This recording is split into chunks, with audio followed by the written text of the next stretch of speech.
Nakon što sam prošla i karcinom i policistične jajnike i inzulinsku rezistenciju i miom na maternici i svašta nešto popratno, stvarno ne volim kada mi netko kaže da je nešto nemoguće riješiti, da nas genetika definira i da smo mi u cijeloj toj priči nemoćni. To za mene nikada neće biti istina jer sam shvatila jednu važnu stvar. Kada te život stavi u poziciju u kojoj kak ti nemaš izbora, zapravo od tebe traži da se skroz presložiš, počevši iznutra prema van. Istina je da osoba sa svim tim dijagnozama to ne može riješiti, ali što ako postaneš totalno drugačija osoba, ona koja u sebi gomila drugačije emocije, ona koja se manje truje, ona koja se više smije, ona koja drugačije jede, ona koja više njeguje prirodu i sebe u prirodi, ona koja ima totalno drugačiji mentalni sklop u glavi, sustav vrijednosti u životu i level brige o sebi.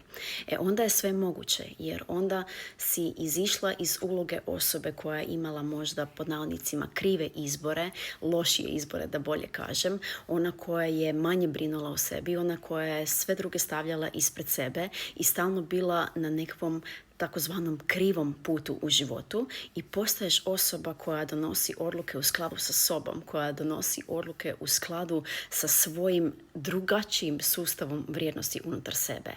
Onda postaje stvarno sve moguće. Dokazala sam si to 100 puta, možeš i ti.